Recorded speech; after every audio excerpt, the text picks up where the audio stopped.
All right, welcome everyone to this episode of Monetizing Your Mental Capital. I'm your host, Will Christensen, and I have Joie or Joey Roberts here. Joie, welcome to the show. Thank you. Excited to be here. It has been a pleasure. We've been chatting briefly as we've kind of getting prepped for our call today, and I'm super excited about this episode.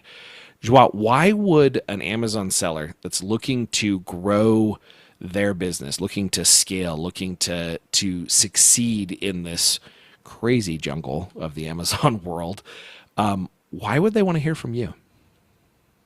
Hey, good question. I love this question, and I like to clarify who I am. It's like, oh, I'm a seven-figure seller. I'm this. No, I'm a real person. I am not special at all, but I have had a lot of success on Amazon, and I've had a lot of failures. And I grew my first business from zero to $1 million in 12 months. So I know what it's like to grow quickly, to have inventory problems, to have growing problems, and also what it takes to hit your $1 million goal. It wasn't by accident. I did that on purpose. And also with the brands I sell now, I'm growing a little bit. I hate the word slower, but I'm growing more intentional now that I have a second brand. And I've done almost the opposite technique of when I grew my first brand. And I love sellers of all levels. So I love to dig into people's actual brands and stories. I don't like to give general things. I like to dig into, well, have you looked at this specific to your brand? Because no business is the same. We're all selling different products. And even if we sell the same products, we might sell them differently. Interesting. So it sounds like you've been around this block a few times, and you're here for that journey. Yep, I love the journey and it's addicting. So if you've just started out, watch out because I, I I'm not kidding, Will. I thought when I first started, I was like, I'm gonna do this Amazon thing 2 years tops, and then I'm out. I'm gonna go back to my other e-commerce and I have a wallpaper company. I was like, I'm gonna go back to all that stuff. No, I have been sucked in for over 5 years and I love it. And I get to talk to amazing people like you. That is, I actually I think one of the things that's most fascinating about the Amazon community is the community. Like Right. like like one of the most fascinating things is how small this world is, and because Amazon is such an interesting animal to work with, I found that there's like a tribe like following where like you don't find these people anywhere but at trade shows, and if you're not in the club you got to get in the club. Like it's just really interesting how tribal this group is. Like I went to a conference with an e-commerce, this individual has a brand, and she does e-commerce shows, but it's like all the other e-commerce. So like, you know, Shopify and all of those other things Yeah. that are out there. The thing that's fascinating to me is I went to her, I said, "Where are the Amazon sellers at your event?" Like there were like two or 300 Right. people there, and there were like two guys who had sold on Amazon, and all the rest were Shopify or direct to consumer D2C brands. And I was like, this is so different because I mean I was there trying to meet Amazon sellers, and so I was really Ah, confused because yeah. I mean it was like an e-commerce agency show. And I was like, where are all the e-com people? Like I don't like the Amazon side. I mean, you look at like the behemoth in the room, the percentage of revenue being put out there. She said, Hmm. I invited them and they didn't come because I don't know. She's like, those guys are so just tribal. And I was like, oh Oh, my gosh, introduce me. I'll get everyone to go. I am so welcoming. I always feel like there's room for more of I us. love it. Well, I will definitely introduce you to her. She's a fantastic, her Rachel is her name. I will introduce you to Rachel, and I'm sure she would love to have some more connections in the e-commerce space, especially e-com agencies, and kind of connecting those dots. So, okay, when is the first time you can remember monetizing your mental capital, Joie? Oh boy, my mental capital. Um, what I remember most is I didn't I didn't have to know everything, but I Mm, had to know enough to be dangerous. Like I had to know enough to where I could run Amazon ads. I could step in to do this, but I bet on myself, and that was in 2000. Well, no, 2021, I'd say. I started my first actual business on my own in 2014. But I would really like to answer your question where it was like, I really felt the big explosion, where my business is growing, like this is happening, was 2021.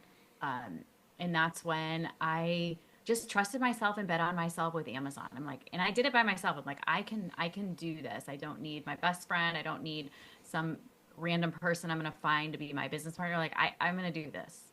interesting. And what was it that drew you to decide to do that?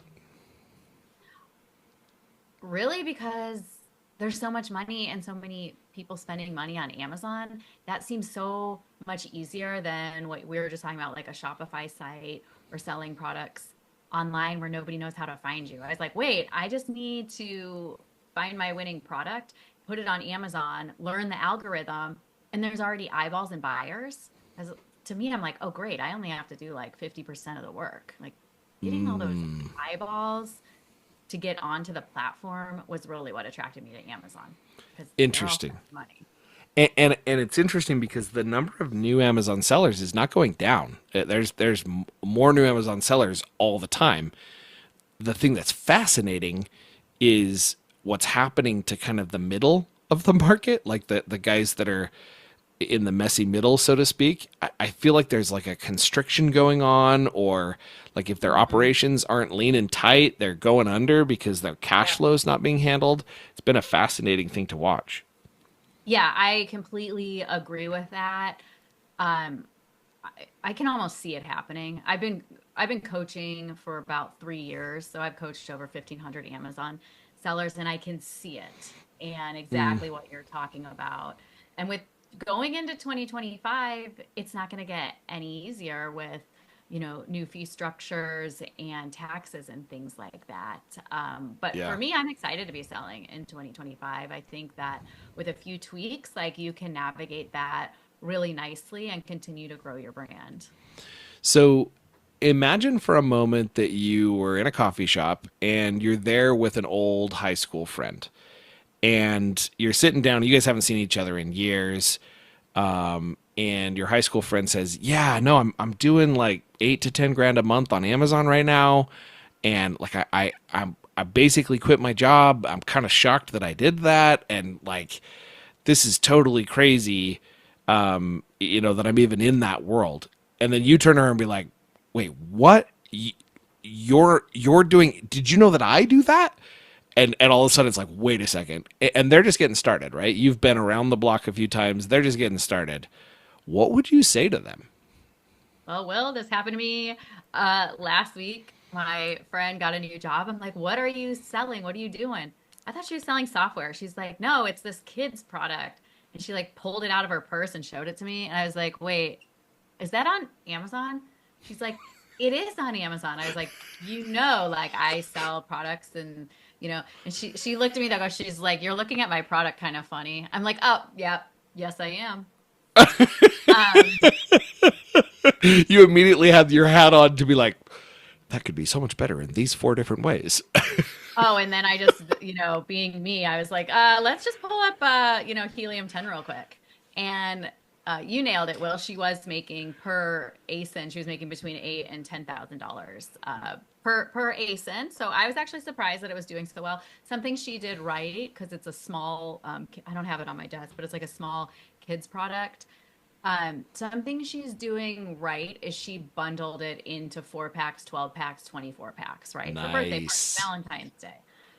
So she had that right. Um, Other than that, her marketing plan and everything is like all over the place. So I'm direct and I told her, I said, look, you need to grow on Amazon. It looks to me like you're gonna run into a margin problem this year. I was like, because and you're going to be fighting for price. And she's like, yeah, we're worried about that. She's like, but we're going to do trade shows and all this. And I was like, oh, goodness, that's way more expensive than we thought. Like, what are you talking about? You're going to go set up a booth? Like, come on. So this is amazing because you had the conversation and she was literally like, "Oh yeah, but we're gonna go to trade shows," and you were like, "Oh no, oh Yeah. no." Yeah, I was like, oh boy, okay. So the conversation continues. She's like, we're gonna go to trade shows, and then because because we're launching in this dog category and we're going here. I was like, look, I love what you're doing, but where she's missing the mark right now is what we talked about margins. Margins are tricky, but something super easy that I told her to implement, and I'm gonna help her more, is instead of going to trade shows, she needs to collect her customers' information outside of Amazon so that when she has a drop of her dog treats and she has a drop, she knows already if the people who bought her kids' product know if they have a dog or know what other products they might be interested in. And that is so simple to do with the insert. Interesting. Yeah, it's really simple to do, and it's something that I have built all my Amazon businesses on for years, but not a lot of people do it. And what it is on the product insert, you put a QR code, whatever you want to do to give them a QR code, like, but it can be a warranty, it can be I don't know, give us your, well, I can't really say give us your feedback, but whatever it is on the QR code for one of my products that's a design product, it's like, hey, come here for how we design with this, or for color palette information, or take your color quiz. People love quizzes, but they scan the QR code before they can get the quiz or get the free, how to raise your child PDF, whatever it is. They have to fill out a simple form with their name, their phone number, their email address. Do they have dogs in the house? How many kids are in the house? And I love to ask for a birthday. And now this goes into your CRM system. I use Clarity 6. It's called clarity6.ai. And that's what I use to have the full funnel effect. And it all goes in with tags. I'm not actually emailing people on their birthday. It went in with a tag. I already have the email template that goes out. But going back to my friend, when her new product drops with the doggy version of her kid product, all she has to do is send out the email that's already with all those contacts she collected and say, hey, dog lovers, you loved our baby product. Here we have it for dogs. And boom, those are your repeat customers. Those are the people who already trust you and gave you money and know you're a great brand. And there you go. You can remarket to them without having to go through Amazon's platform and be trying to do what Amazon tells you you can do. So to me, that's like a big thing, is owning your customer data. So let's we're gonna I'm gonna like so with her it was a kid's product, Yeah. and your recommendation for an insert for her was what? What was the thing you tossed out for her to do? So for her, I mean, we came up with like a bunch of different ideas, and she was really stuck on vote on our next flavor, because it's like a sensory taste thing. And so she's like, oh, we'll do the insert and we'll have them vote on our next flavor. I'm like, okay, if that's what works with your brand and what's on point with your brand, it doesn't completely matter. What matters is when, you have a good product, they open it, Well, you have and to there's engage them, right? Like they've got to be yeah, excited about like like the yeah, flavor might be the thing that goes there, but I better be really excited about the flavor yeah. or having influence over the flavor, or I could care less about, the fact that you've got a new flavor coming. Yeah, and that's a good thing to point out. I would say test it, right? Test that insert, test another one.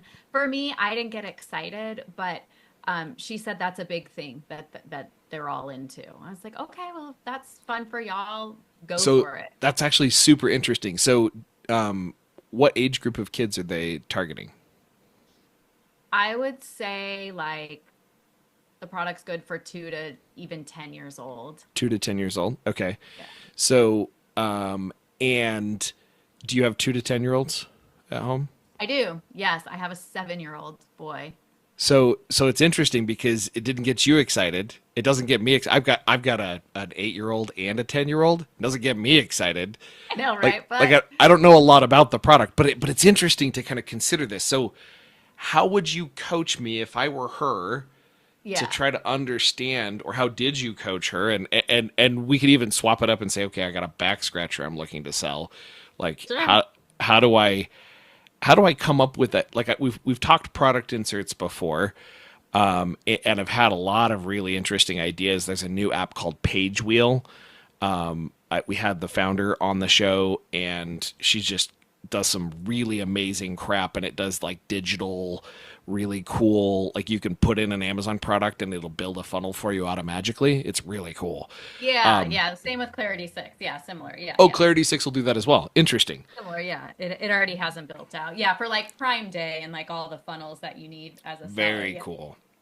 So, product insert though. What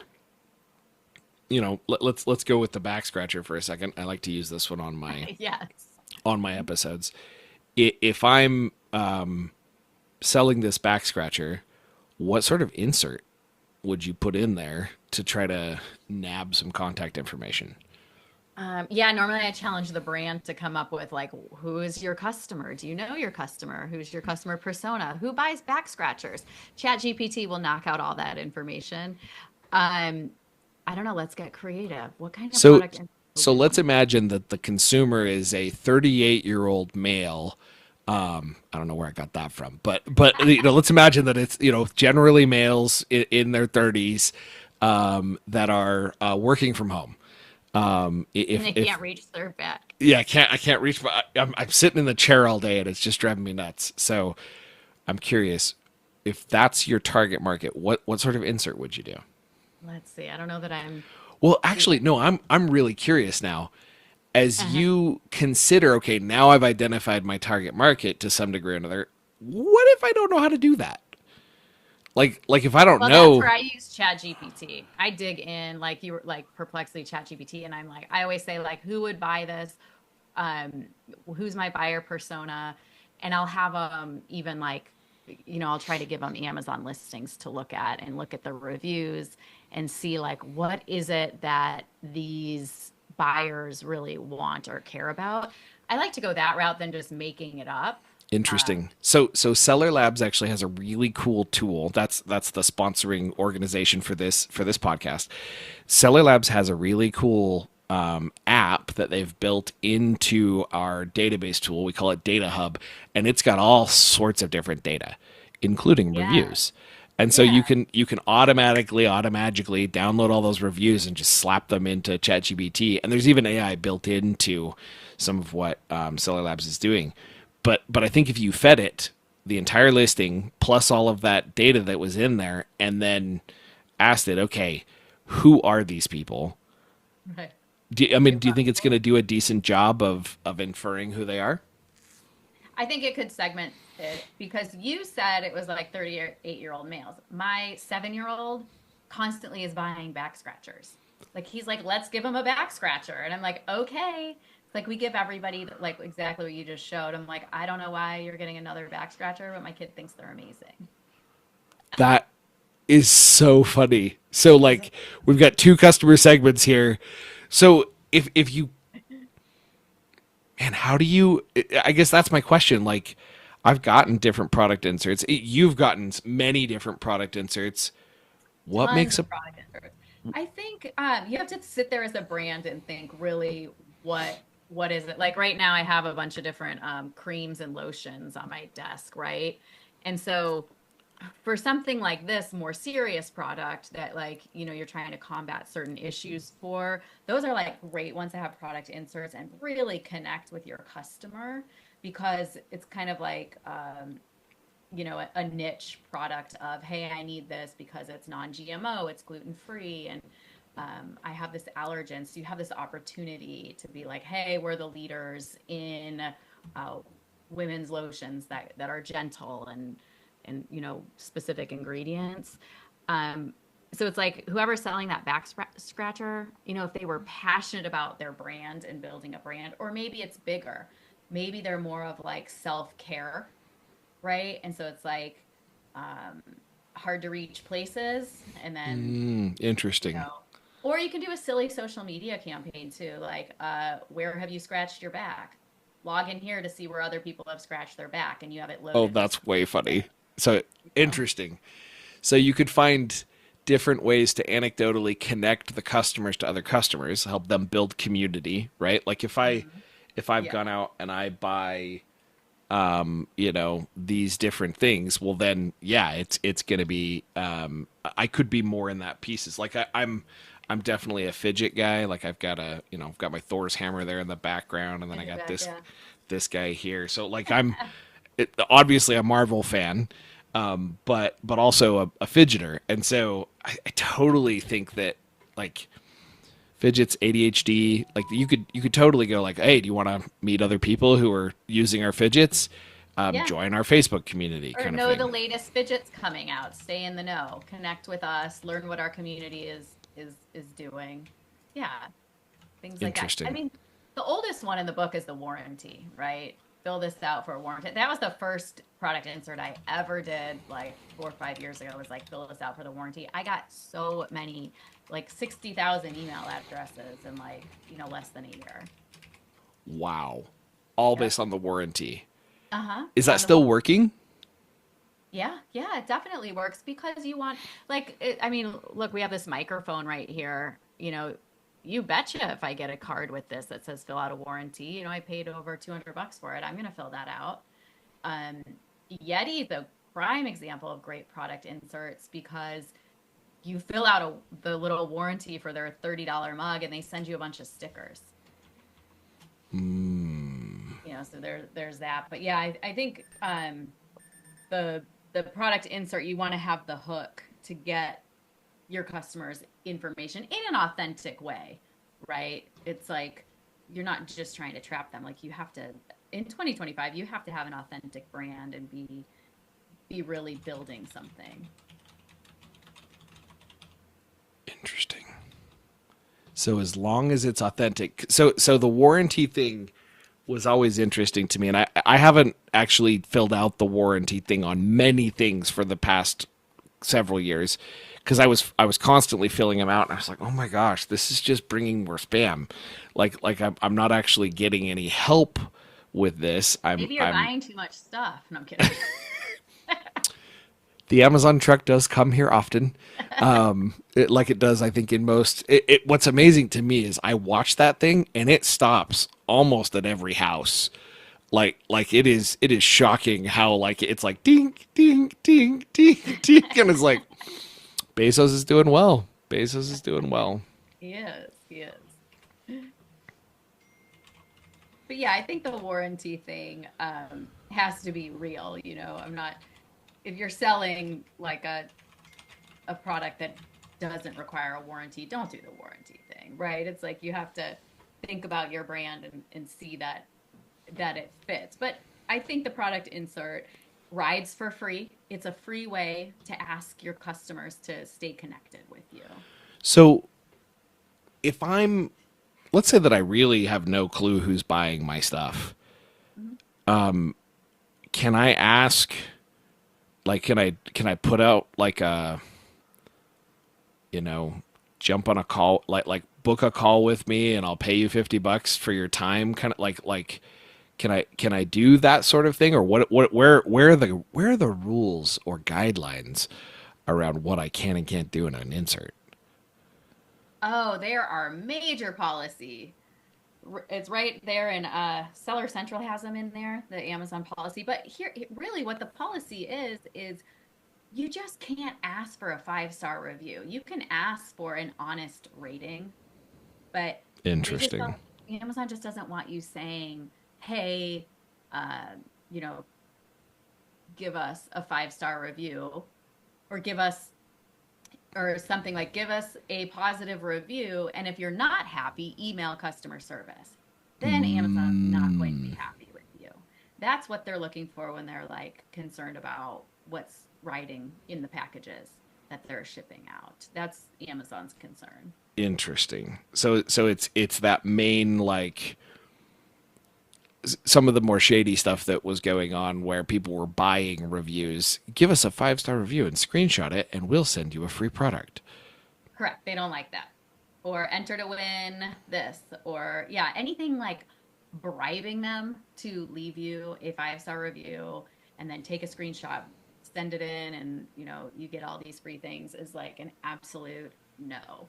They do Not not like, and so you can ask for an honest review, and if can you tell them if you leave me an honest review, I'll give you a free product, or is in that like it's like more of like, borderline?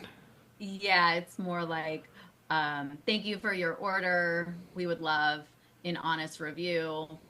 Hey, if you want to connect with a like-minded community and stay in the know of what products we have, scan this QR code. Right. Interesting. Okay, so that's fascinating. What other, like, if I'm going for a product insert, what other gotchas, like, so let's say your friend that you talk to, what are common things you see new sellers being like, oh, I insert, yeah, like, so obviously don't ask for a 5-star review, we got that one. What other things should I be considering, or are we commonly seeing new sellers do wrong? Um, I think it's kind of what we touched on before, like it's not a real hook, like just kind of being like, oh, register for a warranty, but it's like a $10 product or something that you wouldn't need a warranty for. That's clearly you're just trying to get their personal information. You can't look like you're just trying to, get their phone number. That's kind of creepy. You have to be like, that's a thing where Interesting. it's like, Hold on, yeah, hold on. We're gonna compare this to dating for just a second. yeah, Like if you just walked up to that girl and were like, "Hey, give me your number," like that's like serious levels of creepy, right? Like that. Hey, give me right, your number. Like you just met her, like whatever. You've got to ease your way into that discussion and build some rapport, and then be like, "Hey, can I have your number?" Like yes, yes, so. exactly. So if I consider the 38-year-old male as a female that I was trying to get her number, how would I ease my way into his world in a way where he believes I'm actually going to provide more value than just the back scratcher I already paid for? Exactly. You're providing a little bit more value. And then to bring it full circle, when you do start to email them, you don't just say, hey, here's another product, buy it, right? You have to add value into their world. So Like, going back to the dating analogy, you can't just be like, "Hey, go on a date with me." Like it doesn't work that way. You've got to be like, "Let's actually have a discussion here." This is fascinating when you consider like, and I think people just we forget that there are other people on the other end of Amazon. Like because we never meet them, because well, don't often meet them. It would be really good if you figured out a way to meet them, right? But because there's kind of this faceless aspect to business, especially now that we're online and there's so much of those different pieces there. I think we forget that this is a human relationship. it is. Yes. And you're right. We don't get to meet our buyers very often. One other tip on not being able to meet your buyers, I had just launched a product, and luckily I built in the Clarity 6 platform that I use with my insert. You can build a landing page, and luckily I had built just a really basic landing page with the new brand's information, the new product, a phone number, and an email. And less than 12 hours later from building this, I got a phone call on this like free Google Voice number I set up. And she was started to ask me questions about my product. I couldn't even answer the product questions. I was like, "I'm sorry, how did you find me?" And she's like, "Oh, I saw your product on Amazon, and I Googled your brand name, and I found your phone number." And I was like, "That's amazing, thank you." I was like, "I'm sorry, what did you want to know about the ingredients?" Hold on a second. How did you find my number? Like, did my mother give this to you? Yeah. Am I being pranked right now? Like Yeah. I haven't told anyone this is my product. Who's pranking me? that is amazing. And I think we underestimate their resourcefulness as well, right? Like I'm often, if I see something on Amazon, I'm like, I bet this is better from the manufacturer. Like I'm Googling it and seeing if there's a Shopify store or something like that to kind of connect those dots. And often, like I'll be honest, there's been times when I've gone and like, oh, look, it's cheaper over there. Oh, sure, And sure. Yeah. I'll go pick it up. And I think we underestimate some of what's there. What would you say, any other nuggets from that conversation that you had with your friend who literally falls into the category of what I talk about hypothetically on this show that you think might be interesting for other new Amazon sellers? Um, yeah, definitely get your website up because she could have gone back and written me a bad review. Like she didn't even have to buy the product. She could have just written the brand a bad review, the product a bad review saying couldn't find them anywhere on Amazon, don't know if it's a real company, right? So having the website as a backup can turn anything that could potentially be negative into positive. And now I have that lady's phone number, so I do, politely stay in touch with her because I had a new product launch and I sent her a text and was like, "Hey, would you like to test out my new product?" And no, I did not say go buy it from Amazon. I'll reimburse you. Write me a review.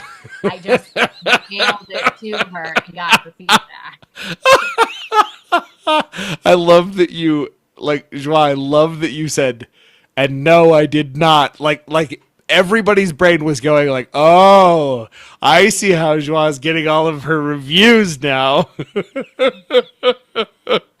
That's amazing. That is amazing. I love what you said there about like the insurance of having a place where people can go and look up your brand and it's actually a legitimate website that, and it doesn't even have to be like a crazy level of legitimate website. It can literally just be a basic page that tells your bio. It's a landing page built in Clarity 6 for free because I already had the membership for Clarity 6. Yeah, so I just threw the page together. I was sitting there watching when my kid was watching YouTube. And I was like, oh yeah, I launched my product on my checklist is to build a landing page.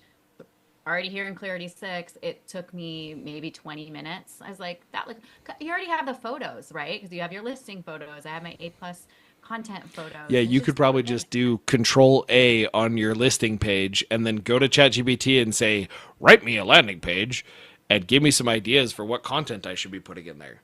yeah, and then you just link it, and the templates are in there. It's plug and play. The templates are in there, and then one link just to go back to the Amazon store, and then I have an email address and a phone number. Like it sounds so basic, but it's so important because like people, especially if you're selling anything that goes on people's skin or that ingests like supplements, that those people you They gotta want to watch out. know. Yeah, Yeah, they like want to know. Well, I mean, I even it's think a lot about of the higher ticket items, right? Like I'm often researching, you know, more about that company. How legit are they? Is this just a peel and stick label? Like I don't know about you, but when I search on Amazon and I see like seven different people with the exact same product but a different logo, like and it's like, right. oh, this is one of those products, right? And at that Yeah. point, you can see which one of them is doing the best job with customer service because they're obviously leading in reviews and all of that. And then I don't know about you. Okay, this is a dirty secret. I use Fake Spot.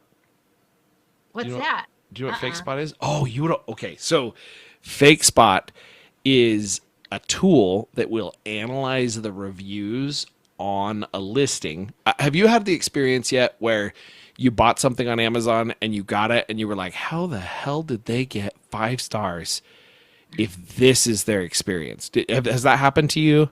Oh, of course. Yes, yes. So, So so it was that happened to me a couple of times and I was like, I can't trust the 5 star review thing anymore. Like I used to be, like I set my stars as 4 or above, and it didn't matter what I buy it as long as it was was 4 or above.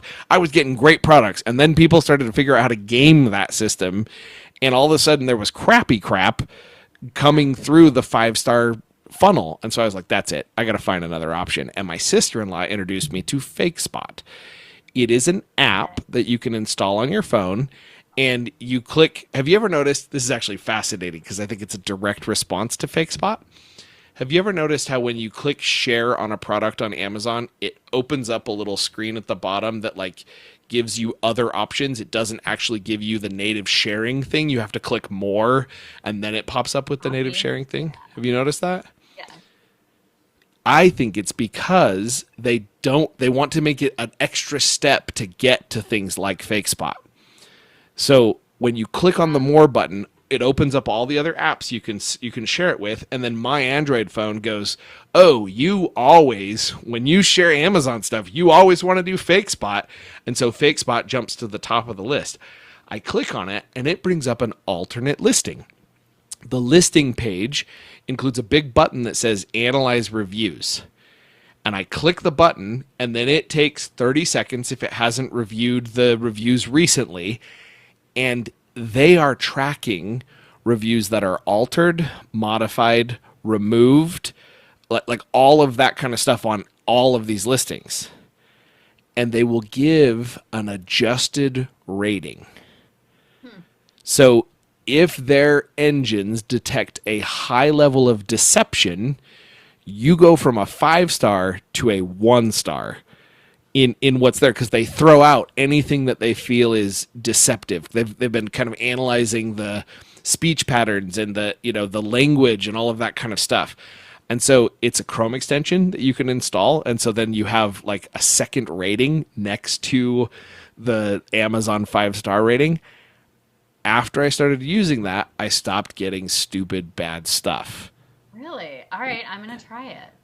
So so I would throw it out to you as an Amazon seller. You should know that FakeSpot exists, and you should be paying attention to how it is grading your review process Yep.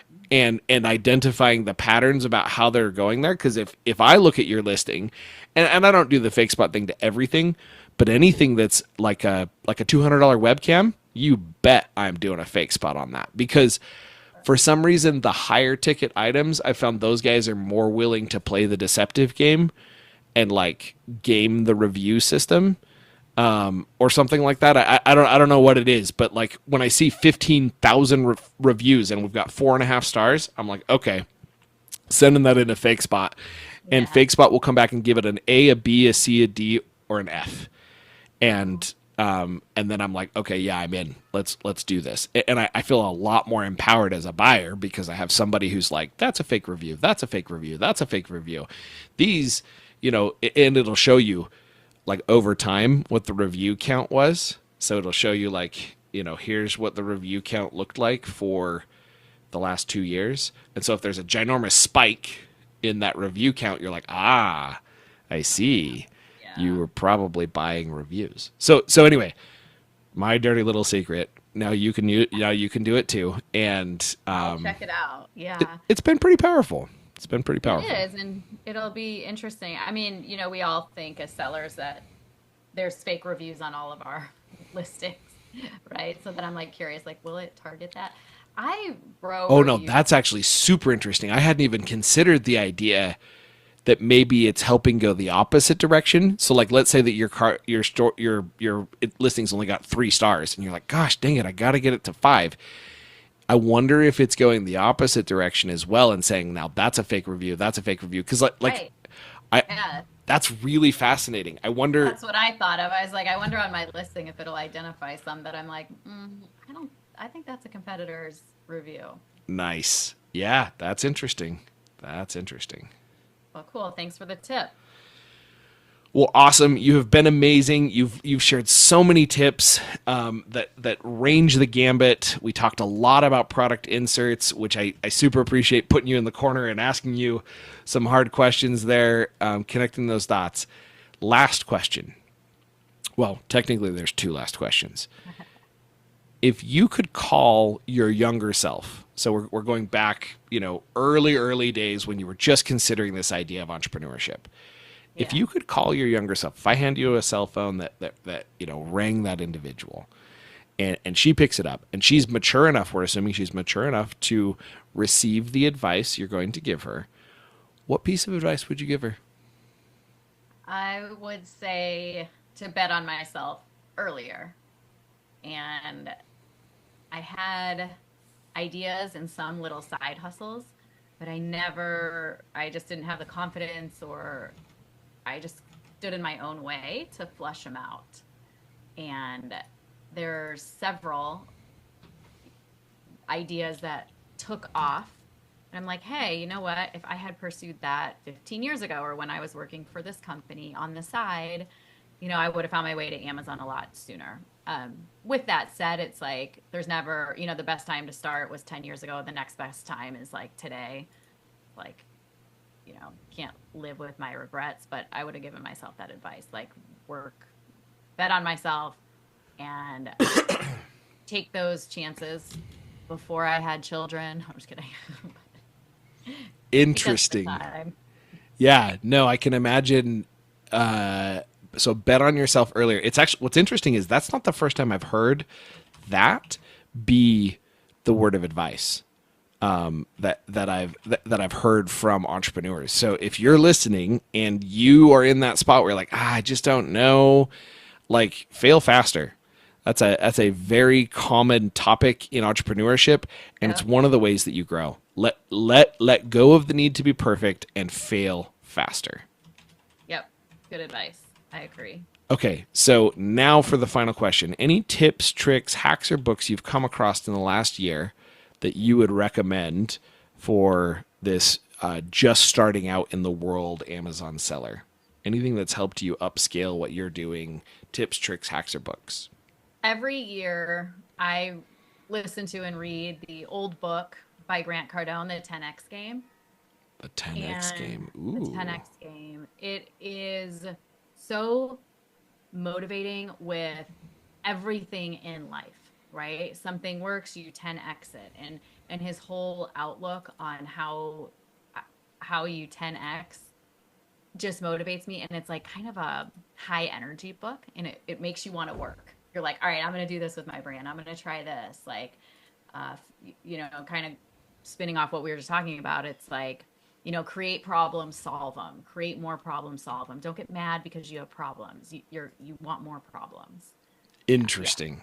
So read that book. That's fascinating. I've been reading a book called 10X is Easier Than 2X. So it's a newer one. And I have a feeling that a lot of the concept and the different pieces that are out there probably come from that older version Probably. for what's there. I'm definitely going to add that to my reading list. I appreciate the recommendation. I'm all about 10X thinking. I think it's an important part of growing as an entrepreneur. Same.